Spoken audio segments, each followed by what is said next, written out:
Bienvenue sur Africa 24 dans cette nouvelle édition du Morning News. Voici les titres de l'actualité. Vers la mise en œuvre des résolutions prises lors du dialogue politique inclusif au Mali, les 4 grandes décisions adoptées lors de cette rencontre devraient être appliquées en 2020, selon l'annonce faite par le président Ibrahim Boubacar Keïta. Nette croissance de l'activité fret du principal port du Kenya en 2019, Mombasa a enregistré les meilleures performances de son histoire en termes de traitement de conteneurs. Des performances qui ont été notamment favorisées par l'extension de cette infrastructure en 2012. Et retour sur le 13e Festival international Jour de bilan qui s'est clôturé le 1er janvier dans la capitale béninoise Cotonou, un événement qui a rendu hommage à l'artiste béninois Stan Toron, décédé en février 2019. Mais tout d'abord, en Algérie, le premier gouvernement du nouveau président Abdelmajid Tebboune a été dévoilé ce jeudi 2 janvier. Une équipe composée de 39 membres et qui est loin de répondre aux revendications du mouvement de contestation Irak, qui réclame depuis le 22 février 2019 le départ du système en place. En effet, plus d'un tiers des ministres nommés sont issus du gouvernement sortant ou d'un gouvernement installé au cours des 20 ans de la présidence d'Abdelaziz Bouteflika.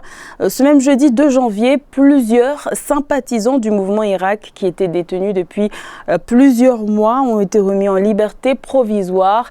Décision surprise de la part des autorités en attendant le procès prévu en mars 2020. Mais notons que malgré ces libérations revendiquées par les membres du mouvement Irak, une 46e mobilisation hebdomadaire s'est tenue ce vendredi 3 janvier. Il avait 72 heures pour le faire. Il est donc dans les délais. Le candidat malheureux au second tour de l'élection présidentielle bissau-guinéenne du 29 décembre, Domingos Simoes Pereira, a introduit un recours devant la Cour suprême ce vendredi 3 janvier. Le candidat du parti historique PAIGC conteste sa défaite avec un peu plus de 46% des voix face à son adversaire Umaro Sissoko Embalo, crédité de plus de 53% des suffrages par les résultats officiels. La Cour suprême dispose de 8 jours pour se prononcer. Comme la plupart de ses homologues, le président malien Ibrahim Boubacar Keïta a adressé le 31 décembre un message de vœux à la nation. Le chef de l'État est revenu sur les résolutions prises lors du dialogue politique national qui s'est tenu en fin d'année 2019. Reportage de notre correspondant Mokhtar Bari. L'année 2019 au Mali commence mal avec le massacre de Kolongo le 1er janvier avec 37 morts, puis celui d'Ogostagou le 23 mars avec 167 morts. C'est l'émotion dans tout le pays. La gestion de la crise par le gouvernement de l'ex-premier ministre Soumeylou Boubèye Maïga est pointée du doigt. Suite à une pression populaire dirigée par des leaders religieux et sous la menace d'une motion de censure, Soumeylou Boubèye Maïga rend le tablier le 19 avril. Boubou Cissé est chargé de former un nouveau gouvernement le 22 avril. Évidemment, je ne suis pas un messie. Je ne suis pas un messie, mais je suis et je serai un serviteur. Un serviteur de l'État au service du peuple, à l'écoute de ce peuple-là. Il réussit à former une équipe avec une partie des opposants, dont Tchibile Dramé. Il entame des tournées dans la région du centre afin de mettre fin aux conflits intercommunautaires. Pour mettre un terme aux grogne politiques et aux menaces sécuritaires, le président désigne un triumvirat afin de réunir les Maliens autour d'un dialogue national inclusif, boycotté par une grande partie de l'opposition. Voyez-moi, je ne suis ni un enjeu, ni une tour d'ivoire, ni un adversaire pour personne. Ma porte reste ouverte et ma main reste tendue. Je n'ai jamais refusé la main tendue du président. J'ai été le premier à aller le voir, mais j'ai fait 10 heures de discussion, je ne sais toujours pas pourquoi. Et je crois qu'aujourd'hui, j'attends ses propositions, j'attends de savoir qu'est-ce qu'il veut. L'année 2019 a connu aussi d'énormes pertes dans les rangs des forces de sécurité, notamment à Boulkessi, Mondoro, Indeliman ou Tabankort, faisant plus de 100 morts. Le comité de suivi des accords d'Alger qui ne s'est plus réuni depuis août peine à renouer avec le dialogue. 7, c'est le nombre de remaniements ministériels que le Gabon a connu en 2019, un chiffre qui illustre les turbulences qui sont survenues au sommet de l'État gabonais. Une année mouvementée, troublée notamment par la longue absence du président Ali Bongo Ondimba ou encore par le coup d'État manqué en janvier 2019. Retour sur ces événements qui ont agité la scène politique gabonaise avec Corinne Capsefehem et Philomène Tiné. La vie politique du Gabon en 2019 a surtout été marquée par de multiples remaniements ministériels. 7 au total, dont un dernier le 2 décembre 2019. Au motif de ces changements, la recherche de l'efficacité de l'action gouvernementale dans une administration paralysée par la corruption. Plusieurs hauts fonctionnaires ont fait dans ce sens l'objet d'arrestations et d'emprisonnements. C'est un honneur que de servir la République, d'être au service de nos compatriotes et d'œuvrer pour l'intérêt général. Cela confère certes des avantages, mais c'est d'abord une charge qui suppose d'accomplir son devoir avec exemplarité. L'un des visages de cette exemplarité, c'est la probité. Les dirigeants sont là pour servir, ils ne sont pas là pour se servir. Je l'affirme, la corruption n'a pas sa place au Gabon. Au sommet de l'État, quelques crises ont souvent remis en cause la légitimité des institutions. Le 7 janvier 2019, une tentative de coup d'État menée par quelques militaires dissidents a rapidement été maîtrisée. Un événement qui est survenu alors que le président Ali Bongo, malade, était absent du pays depuis le mois d'octobre 2018, une absence qui aura duré au final 5 mois.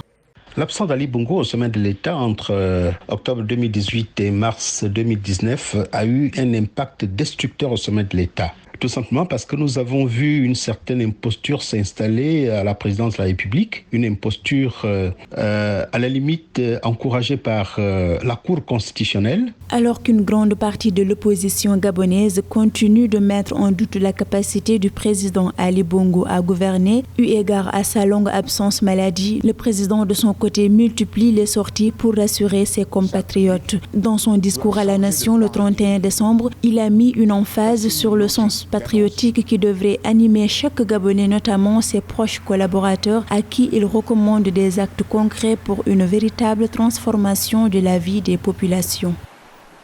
2019 aura marqué un véritable tournant dans la vie politique soudanaise entre la chute de l'ancien président Omar el-Béchir le 11 avril et l'installation du Conseil souverain pour assurer la transition. L'échiquier politique a connu un véritable bouleversement que les autorités espèrent poursuivre en 2020. Nathalie Mo.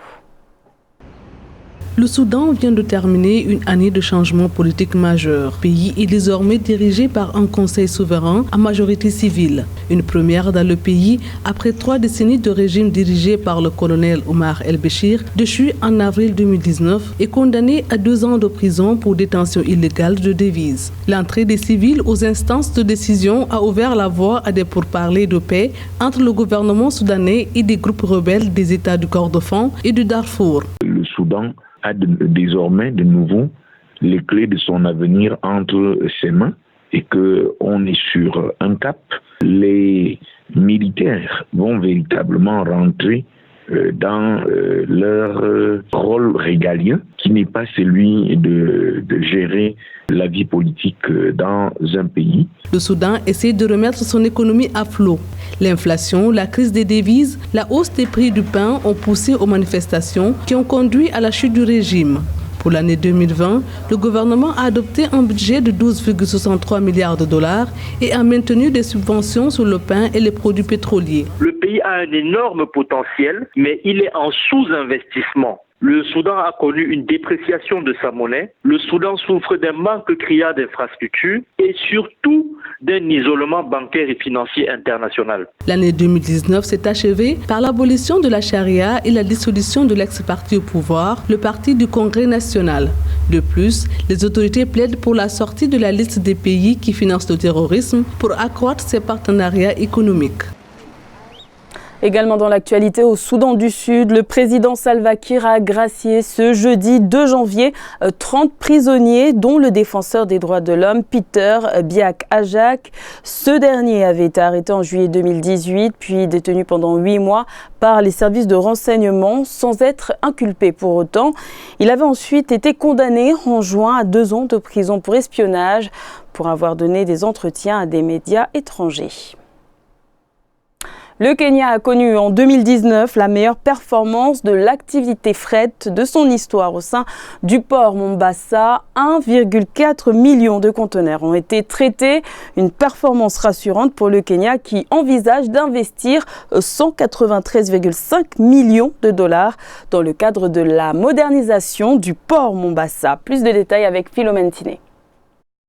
1,4 million de conteneurs de fret traités en 2019, c'est la performance historique enregistrée par le port de Mombasa, principal port du Kenya. Alors que l'objectif était de 1,35 million équivalent 20 pieds, ce résultat correspondant à la meilleure performance de tous les temps pour le pays est principalement tributaire à l'amélioration des systèmes de gestion et à l'augmentation de certaines opérations de fret. Ce qui détermine la qualité et les performances d'un port, c'est non seulement la qualité des infrastructures, mais c'est surtout les services. Et encore une fois, il faut savoir que le plus important, ce n'est pas l'attractivité seule du port lui-même, c'est la satisfaction des clients du port. Et vous pouvez être sûr que les Kenyans, en ce moment-ci, ils visent le marché intérieur et le marché international. Les chiffres pourraient atteindre plus de 34 millions de tonnes manutentionnées en 2019 au niveau du port de Mombasa.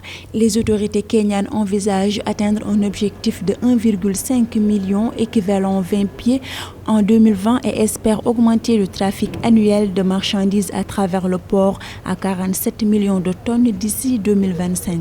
Le port de Mombasa est un grand hub, non seulement pour l'Afrique de l'Est, mais également pour l'Afrique centrale. Du fait de sa modernité et de facilité que ce port a, il joue un rôle centralisateur. Pour mieux développer son secteur portuaire et tirer profit de sa position géographique, le Kenya a construit un deuxième port à Lamu, au nord de Mombasa, d'une capacité de fret de 23 millions de tonnes par an. La capitale béninoise Cotonou a accueilli jusqu'au 1er janvier 2020 le 13e Festival international Jour de Bilan, une édition hommage à l'artiste béninois de renom Stan Tohon, décédé au cours de l'année 2019. Cet événement a connu la participation de plusieurs artistes venus du Bénin, du Togo ou encore de la Côte d'Ivoire. Reportage de notre correspondant Leftiono.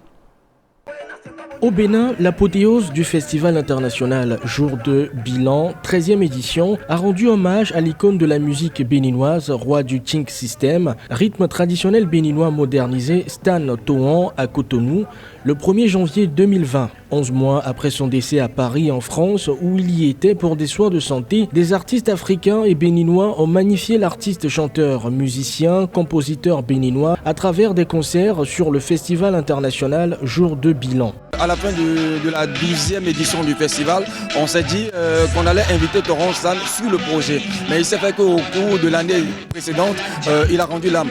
Nous lui rendons hommage à travers des scènes, des témoignages, des projections. La chanson intitulée Bonne année du Nouvel An 2020 a été produite en hommage à Stan Tohon. Bonne année est une reprise du morceau culte dénommé Bamanu du roi du Ting System. Le morceau a bercé plusieurs générations et suscité l'admiration de nombreux mélomanes, notamment des artistes. Personnellement, j'aimais sa prestance. Sa musique a une force, je pense, qui traversera le temps. Ce qui m'a marqué, ce sont ses œuvres. Surtout le fait que plusieurs artistes, même ivoiriens, ont repris son son à succès. Le Festival international Jour de Bilan vise entre autres à révéler les talents musicaux, assurer le renforcement des collaborations artistiques et contribuer à la réduction des incidents en période de fête en retenant les jeunes dans un cadre propice. Pour rappel, le FIJOB a été créé en 2006 des suites des incidents de noyade de jeunes à Cotonou en période de fête, aller se distraire à la plage. Dans le reste de l'actualité, la Fédération ghanéenne de football a procédé à une purge massive au sein des sélections nationales, toutes catégories confondues. Un changement qui s'applique aussi à la sélection nationale masculine senior des Black Stars, ce qui implique le départ du sélectionneur James Kwesi Appiah, qui était en poste depuis avril 2017. C'était le journal de la rédaction. Merci de l'avoir suivi. L'information continue sur Africa 24.